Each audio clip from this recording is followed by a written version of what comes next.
need to know in 6 minutes starts now. A battle over the border. I'm Chris Foster, Fox News. President Trump meets with the top Democrats in Congress today to talk about avoiding a government shutdown and paying for a wall with Mexico. During a late morning meeting, House Minority Leader Nancy Pelosi and Senate Minority Leader Chuck Schumer plan to offer the president $1.3 billion for border security this year. But that's far short of the $5 billion President Trump wants for his border wall with Mexico. A December 21st deadline looms when funding runs out for the Department of Homeland Security. Last week, Pelosi called the wall immoral and insisted Democrats will not fund it. Fox's John Decker with White House. The head of Google's on Capitol Hill today. Here's Fox's Rachel Sutherland in D.C. Chris, Republicans on the House Judiciary Committee want answers from Google CEO Sundar Pichai about allegations of conservative censorship and political bias. Committee Chairman Bob Goodlatte. We're very pleased that Mr. Pichai is coming to answer these questions. He's going to be put on the spot with a lot of tough questions, and the answers are difficult. In prepared remarks, Pichai wrote, "I lead this company without political bias and work to ensure that our products continue to operate that way. To do otherwise would go against our core principles and our business interests." Chris? Rachel, thanks. The president of France says he knows he's hurt people. More now from Fox's Simon Owen. Chris, in a prime-time TV address to the nation, Je prends ma part de cette responsabilité. French President Emmanuel Macron saying he accepts his share of responsibility for 4 weeks of protests against tax increases, protests that have sometimes turned into riots. Macron announcing a package of measures aimed at easing tensions, including cutting taxes for pensioners and raising the minimum wage. His government says the changes could cost $11 billion. It's unclear whether they're enough to end the protests. Chris? Fox's Simon Owen in London, where police about an hour ago used a taser to subdue a man inside the gates of Parliament. Witnesses say he was screaming, "We're coming to get you, politicians." This is Fox News. It's the holiday sales event at Ford. It's a big deal, and we're busy making preparations to get you the best deals of the year. Because unlike Santa's presents, ours don't just magically appear. At Ford, ours are built in real factories, where pickup trucks come with best-in-class towing and payload, where SUVs are built with available features like terrain management and driver assist technologies, and where every bolt, stitch, and line of code is tested and tested again. But you don't have to write Santa a letter to get these presents. Naughty or nice, just come see your Ford dealer during our holiday sales event for our best offers of the year. Ford, built for the holidays. Built Ford proud. Best-in-class towing and payload when properly configured. Class as light-duty pickups under 8,500 pounds GVWR based on Ford segmentation. In Asbury Park, police are hunting for a man who pointed a gun at them, then fled on foot after a scuffle. Identified as 20-year-old Amir Morris, police say he was in a car with 3 others when that car was pulled over. When Morris was getting out, that's when he pulled the gun, they say. He dropped it as officers tried to restrain him and ran. While New Jersey transit officials are confident they'll make enough progress installing safety equipment to satisfy a year-end deadline, the testing and deployment of positive train control will take until the end of next year. Executive Director Kevin Corbett says it could require limited service. Depending on how that testing goes, we may ad hoc have to do select weekends or something like that. Corbett says service will be restored to the Atlantic City line in the new year, but it may take until March. The lawyer for accused Colts Neck killer Paul Canaro continues to profess innocence for his client and denies money would have been a motive. A look at the will for wealthy brother Keith Canaro shows it does name Paul as executor and puts him in control of a lot of money, but Paul's lawyers say he wouldn't have personally gotten any of it. I'm Eric Scott. This is the Town Square News Network. It'll be another mostly sunny, dry, and chilly day for your Tuesday. High temperatures limited to the lower 40s. That's still a little bit below normal for mid-December. Partly cloudy tonight with flurries possible, lows in the mid-20s. We'll go from sun to clouds tomorrow, highs in the lower 40s. And then Thursday, there is a chance for some light snow and rain shower activity throughout the day. It'll be mostly cloudy with highs around 40. Cloudy and warmer on Friday, lower to mid-50s. Big storm system looks to bring rain starting Friday night. I'm Chief Meteorologist Dan Zarawan, WPG Talk Radio 104.1. From Harry Hurley Way in the world's playground to the broadcast pioneers of Philadelphia Hall of Fame. I want to congratulate my friend, Harry Hurley. You're about to find out why Harry Hurley has been named to the Talkers magazine list of the 100 most important talk show hosts in the nation. Live from the studios of Town Square Media in Northfield, it's Hurley in the Morning on WPG Talk Radio 104.1. 5 minutes past the hour, ladies and gentlemen. This program just keeps getting better. My goodness. Our powerhouse 6 o'clock hour, followed by the Assemblyman Emeritus Kirk Conover, followed by Beverly Toto with a vat of cookies and brownies and butter cookies, and not only chocolate chip cookies, but chocolate chip cookies that have chocolate chips and white chocolate chips. And I am a man that can describe food, that infusion of flavor. And I do want to let the record reflect that I am very generous in terms of these things that are given to me. And Kirk, if you would grab your mic real quick before we have Chuck take it over, you can testify to the, and you come from some amazing stock with some of the finest cookies in your household ever baked with Nancy. But the combination of the chocolate chip and the white chocolate chip, Kirk. That's a winner. Absolutely. I got to tell you, it makes it so distinctively different than the usual recipe. It's an infusion of flavor that just is wonderful. It was awesome. The chocolate and the white chocolate meld so beautifully together. That's a real nice touch, man. That's you describe it better than me, but I can just say that there's a big smile on my face after eating that cookie. Good to share with you, my friend. All right, turn it over to Chuck. Go get him. See you, buddy. I do have something I have to attend to first, though, and that's that this program segment is presented by and sponsored by Chuck Malamut, a financial advisor at Morgan Stanley. The information, views, and opinions expressed on this broadcast are those of Chuck. They do not necessarily reflect those of Morgan Stanley or its affiliates. They are current as of the date of this broadcast and are subject to change without notice. Neither the information provided nor any opinion expressed herein constitutes a solicitation for the purchase or sale of any security. This presentation is for informational purposes only. Morgan Stanley Smith Barney, member SIPC. Let me share a few other things, though, that I don't say as often as I really would like to while Chuck is here. I mention them from time to time when Chuck is not here, and that is that Chuck is, I'm going to say, a regular recipient of the Barron's, that's the Dow Jones Business and Financial Weekly publication, Power List of America's top 1,200 financial advisors. Chuck also made their coveted top 50 list for the Garden State. Chuck has made both Power lists multiple times over the years, and Chuck also has been a multiple recipient of the Forbes Magazine Award as a member of the Forbes Best Wealth Advisors. They select only 2,000 in the entire country. Chuck is number 25 in the state of New Jersey, and they only include 93 in their overall 2,000. So, Chuck, rarefied air. Proud of you. Good morning, Harry. Kirk. Quite an hour. Quite a show so far today. So much fun. And I want to thank you personally for sending me text messages at 5:30 this morning. Well, you're always awake. You're always awake. Come on, you see. I was not quite there, but I do appreciate it. So you don't keep your phone on silent? It was no, because I never know when you're going to send me something. Oh, you're a good man. And I have to make certain that I'm wide awake. And well, it was all very important stuff that I knew you needed to see at the earliest possible time. So, Chuck, time for your market update.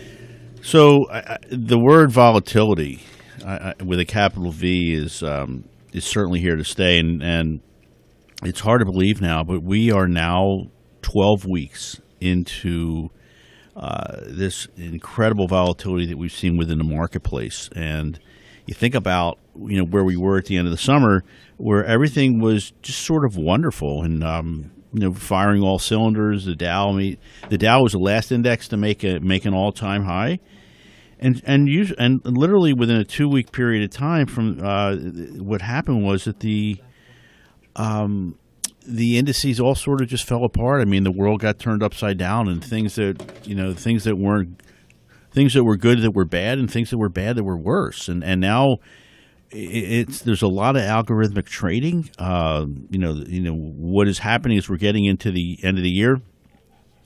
Hedge funds are repositioning portfolios, and because they have to justify their existence and their means to earn their fees. And at the end of the day, if we ended right now, we virtually went nowhere. The Dow, the S&P, the Nasdaq's up slightly, but and this is not just a phenomenon that's happening here domestically in the U.S., but it's happening overseas. And perfect case in point, I mean, while you guys were doing your show this morning, word was released that China was willing to reduce the tariffs on U.S. autos from 40 to 15%. And as a result of that, the indexes are up pretty significantly. The last time I looked, the implied open on the Dow was up close to 275 points. Was that points. part of the reason why when the Dow, we were in New York, as you know, yesterday, but I was tracking it from time to time, and I saw it down over 500 points, and then big rally. Well, I think yesterday what happened was, with the Brexit vote getting put on hold, you could see literally as you had those ongoing discussions, the market was sort of it was losing a lot of steam very, very quickly, and we actually opened higher in the beginning of the day. We gave back those gains relatively quickly, then went down close to 500 points, and had an intraday reversal. And all three indices, the Dow, the S&P, and the NASDAQ, were up ever so slightly, with the NASDAQ being the clear-cut winner of the three indices. Now, the question is, and I profess, Harry, and I'll tell you this, told you this previously, I'll tell you this again, I profess not to be a technician, but there was a critical point yesterday in the S&P 500, and could the S&P 500 hold 2,600? And it did not. It pierced through that number. It traded around 25.85, I believe, if my memory serves me correctly, but then did in fact reverse itself. And there was a lot of buying. I think there was a lot of short covering at the end of the day. And as a result of that, we did have a positive day. The good news is, I mean, if you are truly an investor, there's a lot of noise, and what's happening here. The market is now not trading on fundamentals. It's trading exclusively on news, and a lot of the news coming from what's happening here, with our politics and what's happening overseas. And we have to be able to get back to fundamentals. But what's going to be happening now as we get to the end of the year, I don't envision that happening, because there's really not a lot going on. I mean, if you take a look at last week, the week prior to that, we had one of the best weekly results we had of 2018, and we virtually gave all that back, in the course of 5 days. What's the total? I mean, what you did say, I think, a really good opening comment in your market update, but the volatility where down 800 and grab 7 back the next day. Yesterday down 507 and then get it all back and then some. What's with the volatility? Well, I think, Harry, a lot of that. Again, there's a lot of program trading, a lot of algorithmic trading that's happening.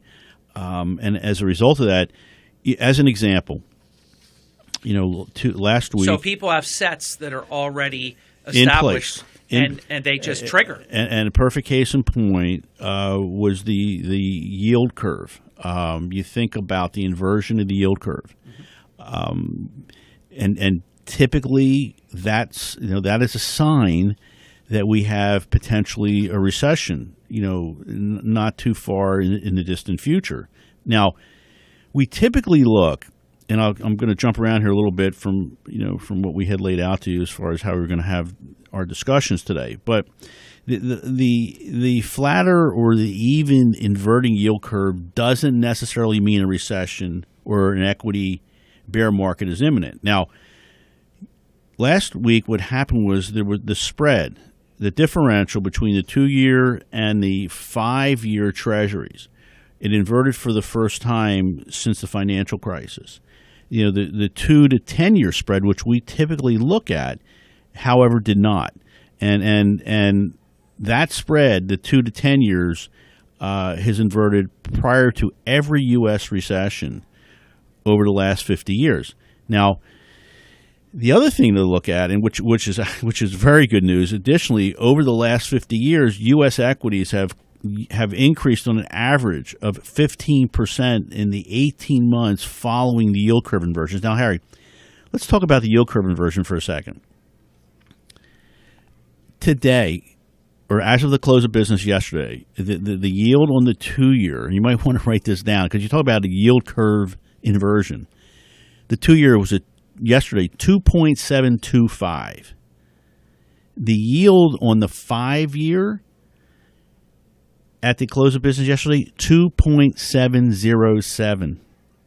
Now, that is virtual. I mean, those yields are virtually flat. You're talking 2 basis points differential.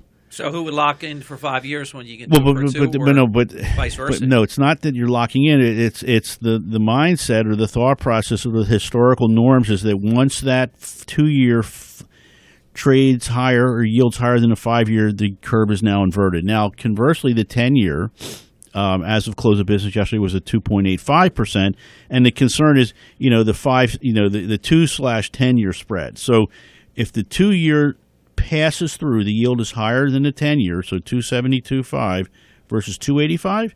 If that flips, then the yield curve has inverted significantly, and then allegedly, and then you have a recession. Now, I looked this morning right before I left, and the yields on the 2 and 10 were virtually identical. I mean, they were within 1/100th of a basis points of one another. So the question at hand is, and to get back to your initial question was, there are programs set with these computer trading modules that say, look, when the 5-year or the 2-year passes the 5-year, bang, it creates sell programs. And so it's like trying to get out of the way of a runaway freight train. I mean, literally everyone or all the computers, we'll say, are trying to trade the market. And it's just sell orders upon sell orders upon sell orders, and no one steps up on the other side. Well, they do, obviously, because there has to be a buyer for a seller. But, the sell volume is 5 to 1, 10 to 1. And as a result of that, you end up in the days that we have, and no one seems to care when volatility works in your favor if you're long in the market. Bingo. Chuck, you're on a roll. We're going to take only 2 breaks this hour. One of them is right now. You're listening to Chuck Malamut, Best in the Business, the exclusive financial advisor for the Hurley in the Morning program. For all of your financial planning needs, turn to the official financial advisor for the Hurley in the Morning program, Hurley in the Morning Charity et al. 609-383-2010, 609-383-2010, and let Chuck and his team, Mike and everybody, show you their perfected concept of total asset management coupled with the all-important asset allocation. We'll be back in just a few minutes. There was a very sad passing yesterday. I learned about it about an hour or so ago. I'm not going to comment on it because I don't know how this news has been delivered or if this news has been delivered publicly. So I'm not going to be the one. I tell you all the time, there's many stories that I don't break. But I'm very, very sad about this passing. You'll all hear about it I'm thinking most people haven't heard about it, but you'll all hear about it at some point today. We'll be back with Chuck Malamut in just a few minutes. Don't go away. Happy holidays and Merry Christmas. I'm Frank Formica, owner of Formica Brothers Bakery, Atlantic City, New Jersey. I invite you to share Formica family traditions with customers, family, and friends this holiday season. With cookie trays for Christmas, our famous cranberry walnut raisin breads, pumpkin dinner rolls, cannoli, biscotti, tomato pie, and handcrafted Italian breads, there is something for everyone at Formica's this holiday season. Visit our cafe at 2310 Arctic Avenue, Atlantic City, located next to the Walk, or on our website, formicabrothersbakery.com for more information. We will be open on Christmas Eve until 5 p.m. On behalf of my fellow business owners, I encourage us all to shop local. May you find this holiday season wrapped with family traditions as we celebrate the gift of family and friends. Thank you, and Merry Christmas again. Hurley in the Morning. WPG Talk Radio 104.1 and WPGTalkRadio.com. Paul D'Amato. Harry Hurley. Paul, I know our listeners want to know what's new with the D'Amato Law Firm. Things are great, Harry. We are so privileged to represent our clients whose lives have been turned upside down because they were involved in a serious accident. We meet on a regular basis. We copy our clients on all our correspondence so they always know what's going on with their case. We try to treat them like family. We have Alexa here, my daughter. I'm so happy that she's here. We have Steve Van Natten and Casey Gifford. We're a great legal team. They're the D'Amato Law Firm for all of your personal injury legal needs. Turn to the official lead counsel to the Hurley in the Morning program for more than a quarter of a century. The D'Amato Law Firm in Egg Harbor Township, 609-926-3300. That's 609-926-3300. Tell Paul, Alexa, Sandy, the entire team that Hurley in the Morning sent you. The Army National Guard is committed to keeping the country safe and our communities secure. Composed of hundreds of thousands of citizen soldiers from all walks of life and in every corner of America, the Guard is always ready to respond to local or national emergencies. The Army National Guard reacts to domestic operations in each of America's 54 states and territories, including Puerto Rico, the Virgin Islands, Guam, and the District of Columbia. Each state National Guard's unique domestic role is to act as the first line of defense in support of civil authorities in their state. The Guard's emergency responses include search and rescue missions for floods, combating wildfires, hurricane and tornado recovery, and the presidential inauguration. The Army National Guard. We are always ready. We are always there. And in every state and territory, we stand guard for our communities. To learn more, log on to nationalguard.com. Sponsored by the New Jersey Army National Guard. Aired by the New Jersey Broadcasters Association and this station. Ever wonder why Europeans seem to speak so many languages? Maybe it's because they use Babbel, the #1 selling language learning app in Europe. Babbel's award-winning technology gets you speaking right away, whether you're learning Spanish, French, or German. And best of all, you'll remember what you've learned. I always thought I was bad at languages, but after using Babbel, I can tell you I was just taught the wrong way. Using Babbel's 10 to 15-minute lessons, you can be speaking confidently in your new language within weeks. I was amazed that I could start having real-life conversations right away. It was so fast. Now I'm speaking Spanish. Woohoo! No wonder Babbel is the #1 selling language learning app in Europe. Try it for yourself and see why Babbel is the quick way to get conversational in a new language, like Spanish, French, or more. You can try Babbel for free. Go to Babbel.com or download the app and try it for free. That's Babbel, Babbel.com, or download the app to try it for free. That's Babbel.com. Hi, it's Mark Levin, and thank you for listening to South Jersey's talk station, WPG Talk Radio 104.1. Welcome back. You're listening to Chuck Malamut at 22 minutes past the hour, all about your financial matters. Chuck, November employment report. So, Harry, the job print was about 155,000 for the month of November, and it came in a little bit less than expected, but unemployment still remains low. Wage growth was at that cyclical year-over-year high of 3.1%. So, a little bit higher wages. Unemployment number remains the same. The market, initially took the number very well on Friday, and then literally within an hour or two, it gave up those gains, and the market went the wrong way, and then literally, as you know, we ended up walking out on Friday with a very, very difficult week, down 3-4%, for the week itself, and when you kind of look at all the indices as we come into this particular week, S&P is up less than 1%. The Dow Jones Industrial Average is up less than 1%. The Nasdaq is up 2%, and then when you compare that to all the other exchanges, globally, still the print that we had here in the U.S. is, we've had better returns than we've had internationally, and with the Shanghai, the China market down over 23%, and the German market, the DAX, as is referred to, was down almost 21%. So, and then in spite of it all, we talked about this last week. The one thing that is still happening up until basically now is that you couldn't make money in the bond market as well. The interest rates moved up, the curve has flattened out, and as a result, the intermediate terms, governments and intermediate term corporates, it's really hard, to make money in a rising interest rate environment. So this is certainly, I don't think if we had this discussion 3 months ago, you would be shaking your head and you say, Chuck, this is not going to happen.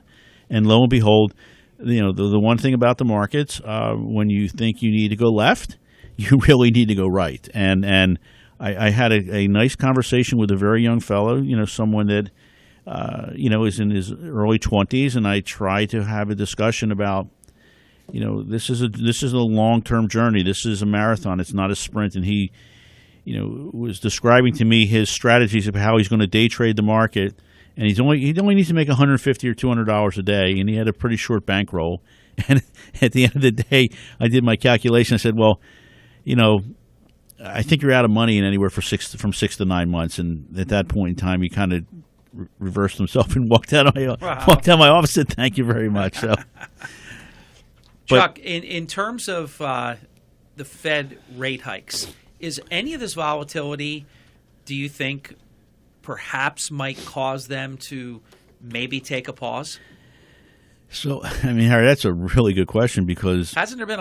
There's been a lot of volatility. Well, we've had 12 weeks of volatility. And usually, you remember I sent you and Kirk not too long ago some charts and some historical statistics, and we are, I think, hopefully at the tail end of the volatility. But what is happening here?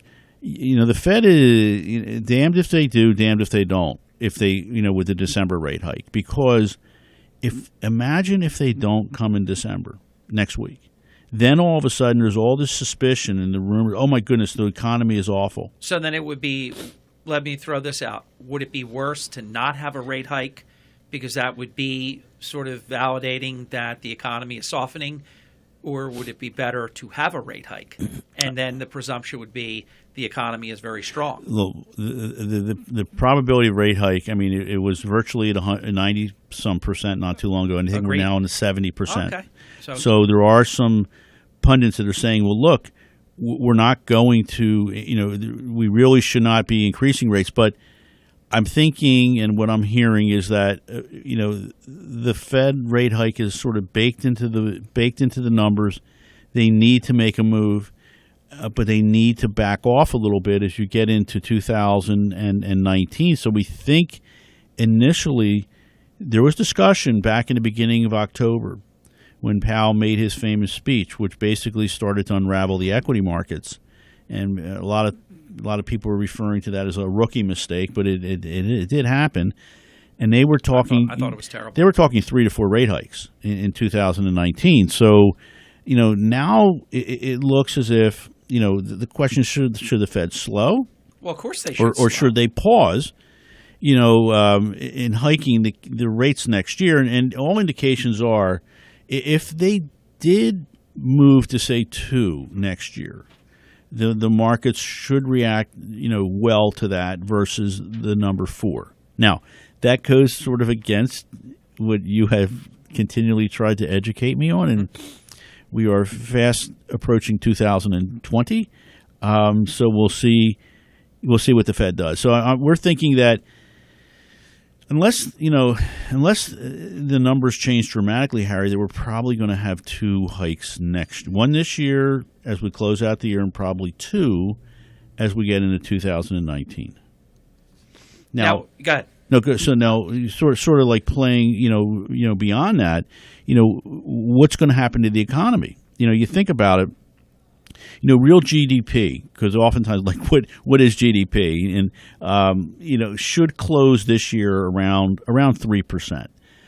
We think that pace is going to be reduced somewhat from maybe 2 to 2.5% next year, which still should be strong enough to keep the unemployment rate below 4% and provide a tailwind for corporate earnings. Because think about what the market is doing here, Harry. What is the market? The market is a leading indicator, and the market is looking at potentially corporate earnings, not being as robust, and they're not going to be as robust as they were in 2018 versus 19 or 19 versus 18. So, the market has priced in, you look at a PE ratio of 15. I mean, that's a really, really competitive number.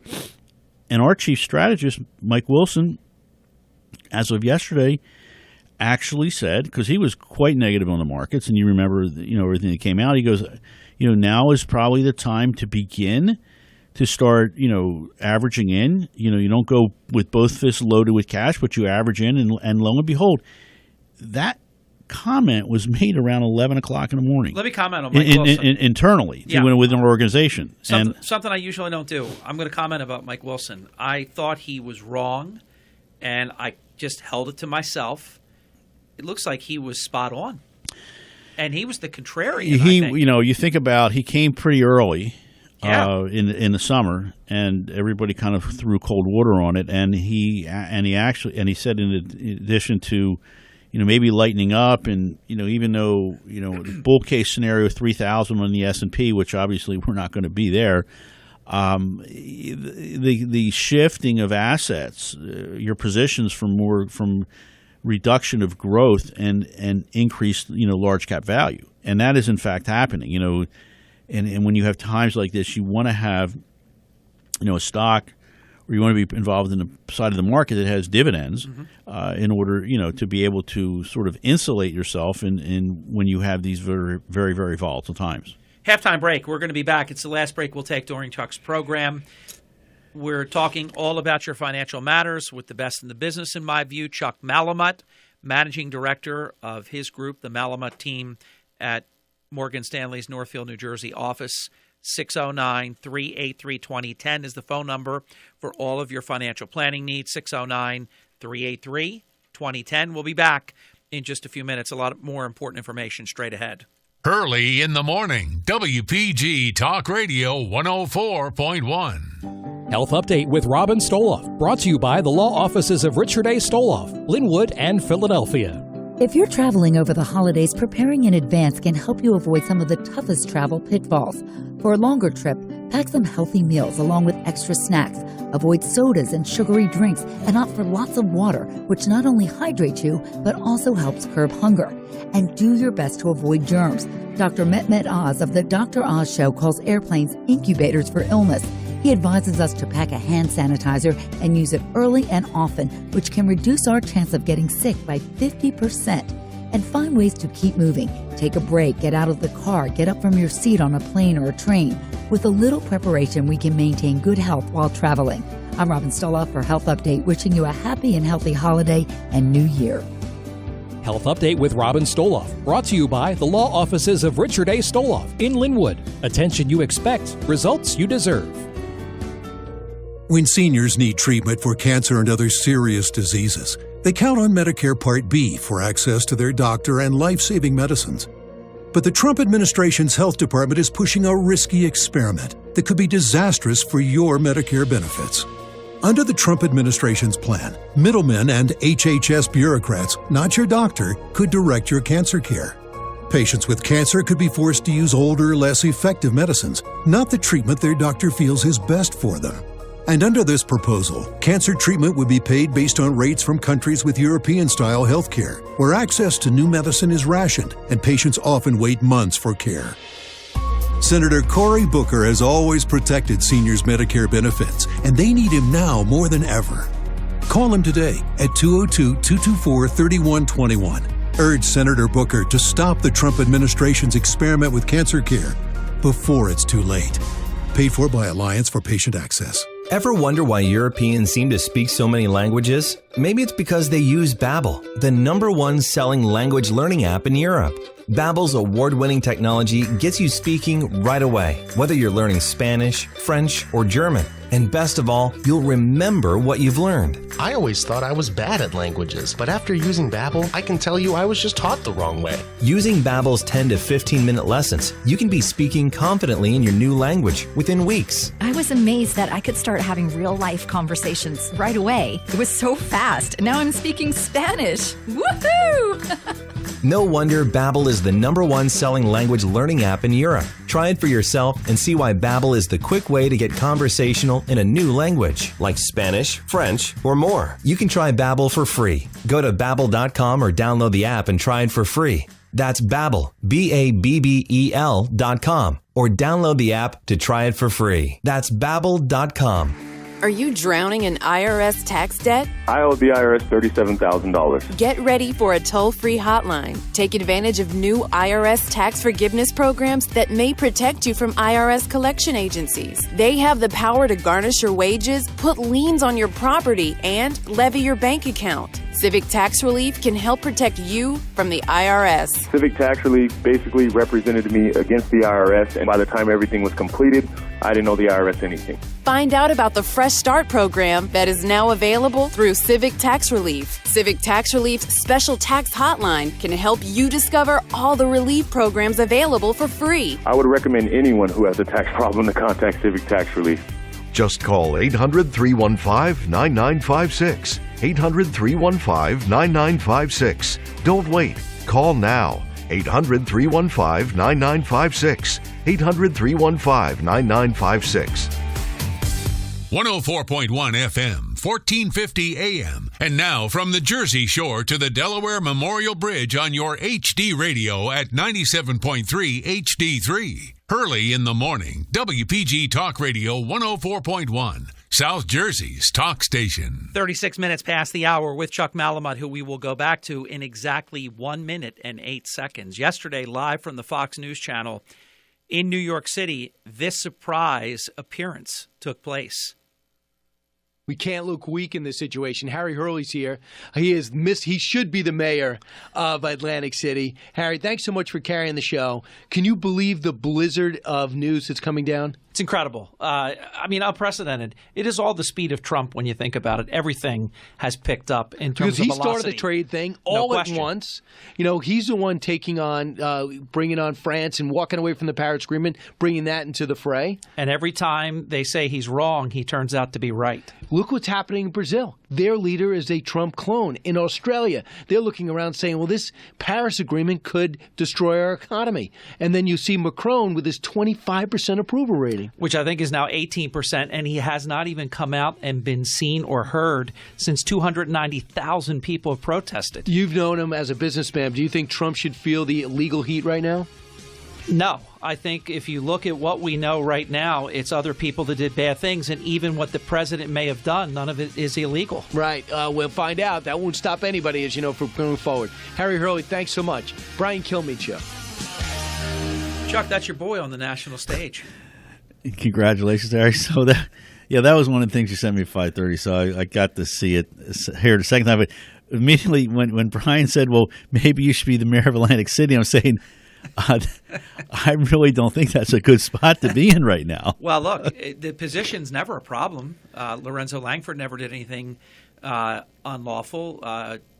Many would say Jim Whalen never did anything unlawful. It's not the position; it's the person and how you handle the it can be intoxicating. Power can be intoxicating, and different people handle it differently. Yeah, you're absolutely right about that. I was I had to pick up my car the other day, was being serviced, and one of the service managers was walking out. I'm walking in. He, put his hand out. Hey, how you doing? Nice to see you. And I said, well, hi, how are you? He goes, well, I just want to let you know I'm running for office. I said, well, what office are you running for? Are you running for mayor of Atlantic City? He goes, oh, no, absolutely not. It's funny how that, because of how many people have had issues in that position, they take the inanimate object and make it the problem when it is the animate object, the person. No question about that. Now, Chuck, I know you brought up trade a little bit in your market update, but as a standalone question, trade issues and volatility, is it more trade right now, or is it more geopolitical, or is it sort of a combination of both? I think it's a combination of both, but leaning more to trade. Yeah. So you think about there's that 90-day timetable. So we're probably about 10 days into that at this point in time.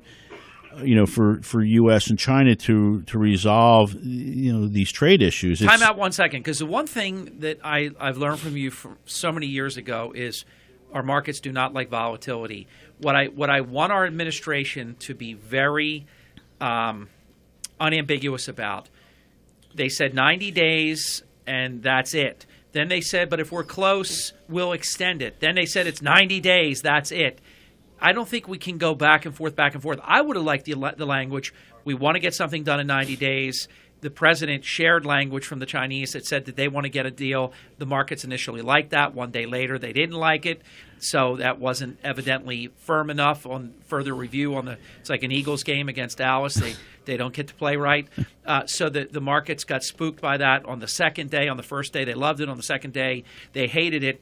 But I think we have to be – You have to draw the line in the sand and say, Yes. this is it. So, but I really don't mind if they would have said from the beginning, we want to get it done within 90 days. We expect to get it done within 90 days.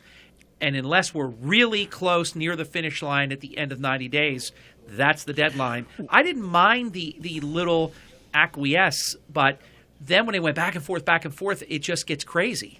Well, you think about the fact that as we got into the weekend, there wasn't much clarity with respect to anything happening around a specific deal.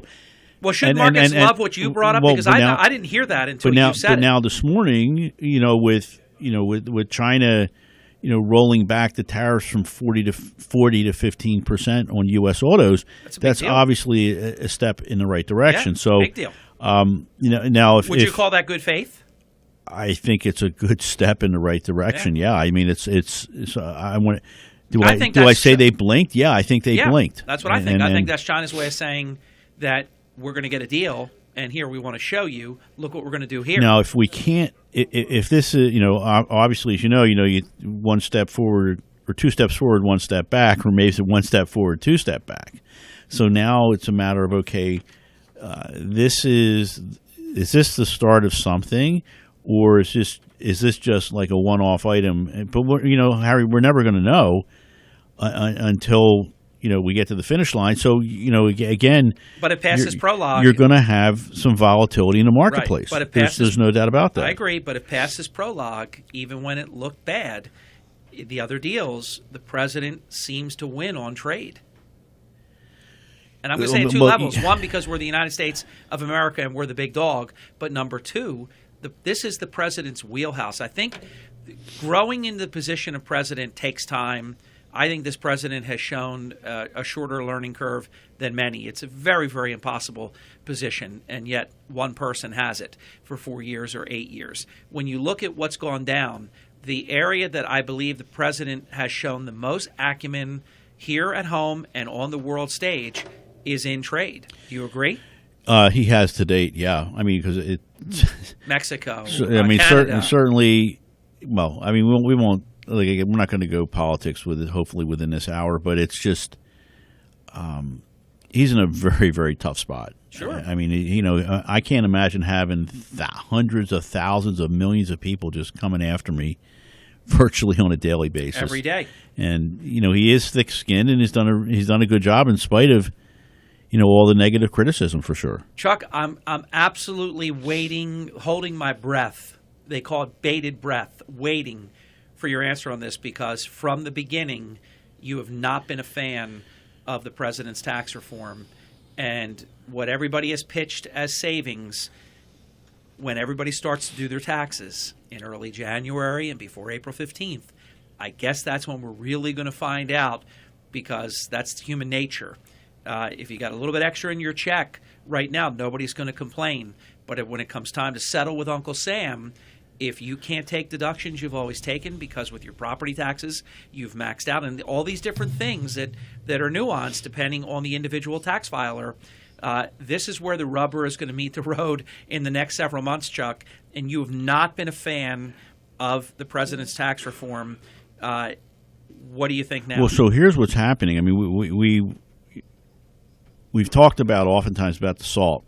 State and local tax, being capped at 10,000, and typically, and the states that got criticized, or not criticized, the states that got penalized were the states that did not vote.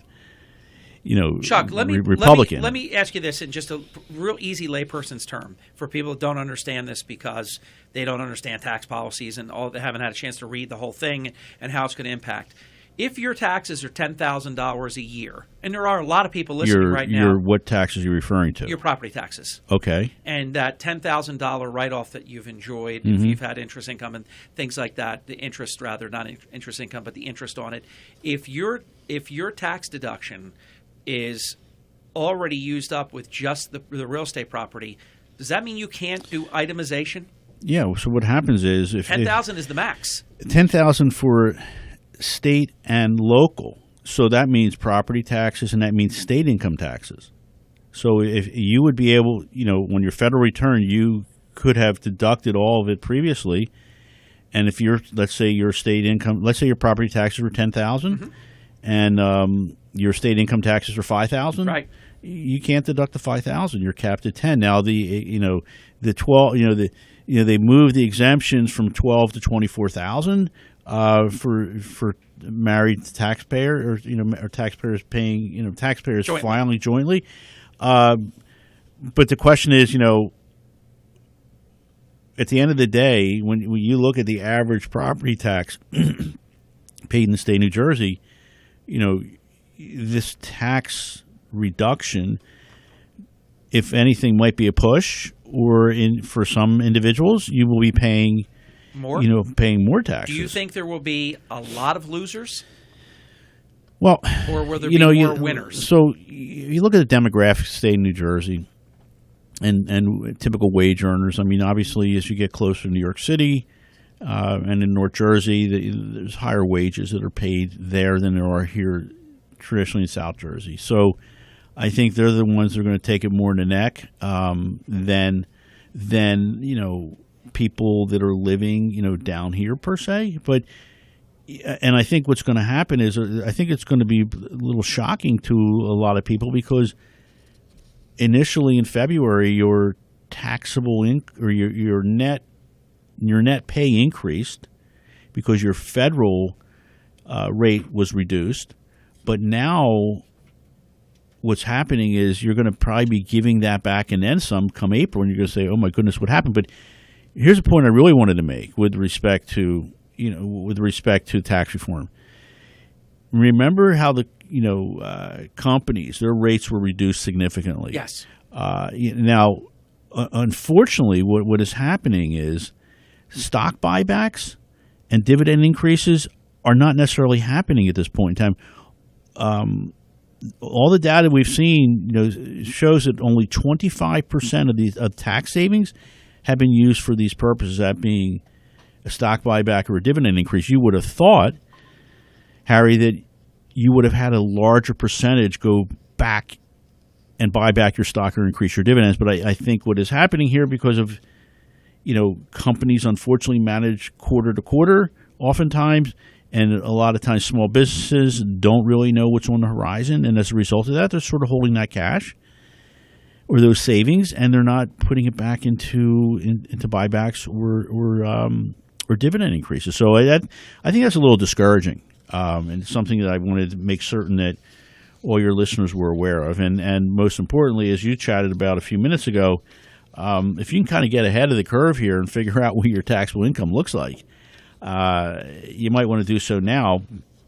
And the other thing is, today's December 11th, so we've got 20 days left before the end of the year. We are seeing some fairly significant capital gains that were accomplished in the beginning of the year up until September, and we're seeing capital gain distributions on some very, very large cap growth funds, mutual funds, to be rather significant, 10, 12, 15% of the net asset value. So if you're not planning, you're going to have additional taxes to pay because of these capital gain distributions. So you really ought to talk to your financial advisor. If you do it yourself, you better go online and figure out what the gains are. Have they been paid? If they haven't, what are they going to pay? And can you do any tax swaps? Can you do any exchanges? Can you create losses if you have them in your portfolio in an effort to offset these gains? And you need to do that by when? Trade date, December 31st. And remember, so we have Tuesday's the 25th, so it's a holiday. Monday the 31st, we're obviously open. But what is happening, if you're going to try to swap some fixed income, as an example, you might want to do it now because that inventory dries up as you get to the end of the year, and you're going to be paying more for a piece of paper than you would have paid for, say, now, perhaps. So folks need to get really on top of their tax liability immediately. I mean, we're at the 11th of December. Well, Mike, like Mike and I, one of the things. I mean, we devote, amongst other things that we're doing during our daily course of business. We are making certain that we are touching our clients that have these capital gains that need to hopefully be offset. There are some instances where they can't be offset, so we do the best we can. You're not a fan of this tax reform, are you, Chuck? I don't know if I'm not a fan of it, Harry. I think that I just thought it was terribly unfair, for high property tax states, and then to go back and say at a federal level, well, you clean your state up, you have a problem. Yeah, that's not your problem. That's not my problem. We happen to live. We're residents, and we're taking it as a result of. And I'm going to use the word politics. Yeah, that is what it is. Now, you did talk about rates at one point, rising rates. Is this a standalone rising rates? What has happened with the equity markets? Is this something separate? Yeah, it is, and I think I think there's so much negative news that revolve around rising rates. But think about this. We started increasing rates December 2015. We've had 8 rate hikes over the last 3 years. So is there a consensus that's been too many? We think we're at the limit here. Okay. Yeah. So we've had 750 trading days from that initial rate hike. The S&P, historically has gained roughly 10.6% per year during those rate hikes. So there's nothing. I mean, there's nothing wrong with rate hikes if they're handled effectively and efficiently. And as we mentioned before, the Fed is going. Who's to say though, without the rate hikes, the growth wouldn't have been 20%? Well, 15%. It could potentially have been higher, but I think the problem is that what happens. If we you can make the case the rate hikes didn't crush your returns because at 10.6 that's healthy, that's robust, people would take that for a long time. And the other thing is if the economy became red hot, then the Fed's got to step in and really slow it down, and that might turn out not to be a great event per se. Okay. So the rising rates in terms of what happened with the equity markets, is it fair to say it's been okay? I think it's been more than. I think it's been more than good. It's been more than good, and I think what happens here is, now we're sort of at a crossroads. Are we going to, are we at the right level? For Chuck, sure. This is one on your agenda today that I was very happy to see because obviously we were number one in America right here in our beloved Atlantic County. Home or house repossessions, there's been significant improvement. So there has been. So Harry, through the end of October of this year, or year to date through the end of October, actually, there's been 195,000 homes that have been repossessed, within our country, and that in 2017 that number was close to 300,000. The number that we have now, at close to 200,000, it's the lowest number we've seen nationwide since 2006. So people have cleaned up their personal balance sheets, and as a result, the repossessions have gone down significantly. And as you would have expected, we actually were over 1 million. We were at 1,050,000 homes that were repossessed in 2010. Wow! So at the height, we were going through the Great Recession. 1 million homes in 1 year were repossessed. Moved it down to 290,000 in 2017, and then for the first 10 months of this year, down to 195,000. So let's add another 40,000 to that, and we'll be at 230,000 approximately. I was thinking about when it was such an even way to look at it. It's a little bit more because there's 318 or so million Americans, maybe even closer to 320 right now. But when you said 1 million, and it was, I think you said 1,050,000, but when you said 1 million, I thought, wow, that's like 1 in every 300 people throughout the entire country lost their home. Sounds like a long shot if you're one of the 299, but that's stark. I think that's like That's hard to process. Well, I think the other thing a lot of people. that's hard to process, and I think it was even last week when you mentioned we were talking about home equity lines and the fact that a lot of home equity lines were either reduced or eliminated. And that quote, that piggy bank that oftentimes homeowners went to do renovations or pay for things or whatever, that was a source that it was taken away from them. And it has since come back. But from a lender's perspective, it's certainly a lot more challenging today than it was, say, just 10 years ago. But not quite as challenging as it was when we were coming out of the Great Recession and the spigot was really tight. It's loosened up. It has loosened up, and I think it's evident in the pieces of mail that you receive every night when you get home. It's wild. You get on average 1 to 3 about every day. Reducing your credit card debt, or checks, balance-free transfers. Checks that you can actually sign, Chuck.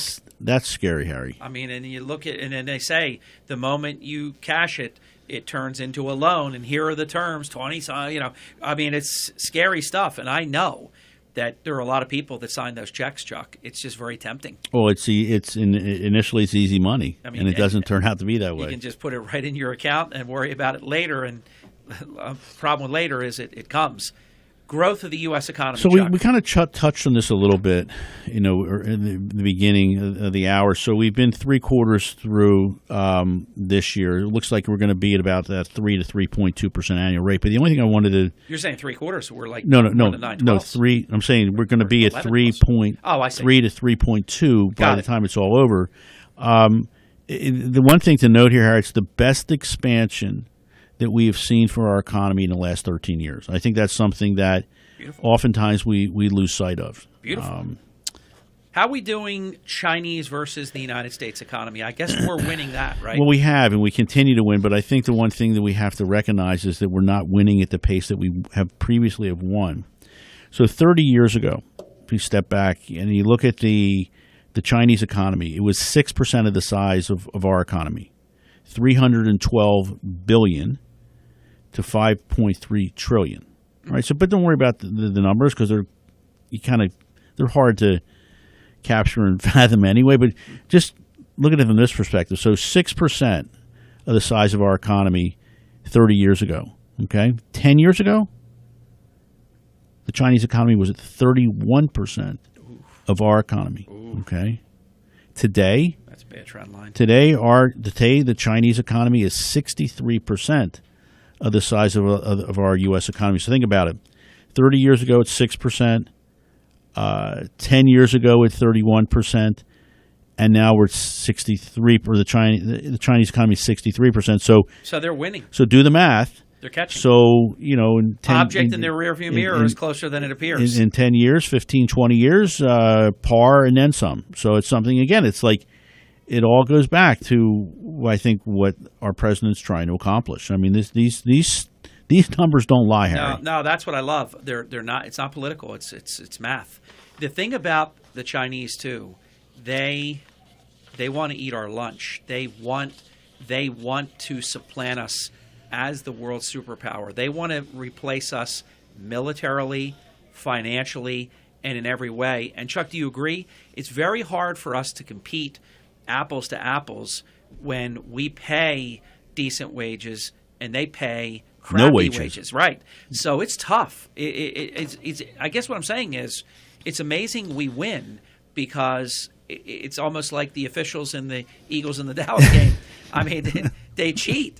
I mean, it's like ridiculous. You fumbled, but we can't prove you recovered. So Dallas gets the ball. What are you talking about? Harry, I was distracted. I'll get off track here, but I was distracted at the time, and I was so tempted to pick up the phone and call you to hear your rant, but it was terribly unfair. I mean, for sure. But we're not on a level playing field. We're paying wages. We're paying fringe benefits. We have humane working conditions. We don't have sweatshops and all these different things. It's tough to compete against that, isn't it? It is. Wow. So what's OPEC's worst nightmare? So, Harry, OPEC's worst nightmare is the fact, and we talked about this before, if we look at production of crude right now domestically, 11.5 million barrels a day in September.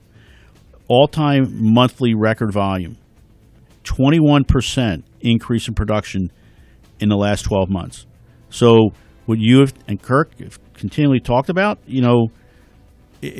geographically speaking, I mean, if we didn't have the Alaska pipeline, I mean, it'd be great if we could just keep everything here and significantly reduce our import. We were the number one oil producer in the world. Yes. First time ever. Mm-hmm. Now, 20 seconds, not even. We need to save more because we're probably going to live longer. Yeah, so the average, we always talk about this, the average life expectancy, Harry, of a newborn baby today increased by 10 years. 10 years. Wow. You got to plan for that. And that's between 1952 and 2017. Atlantic City, WENJ 97.3 HD3 Millville. Everything you need to know in 6 minutes starts now. Tour de force. Thank you, Chuck.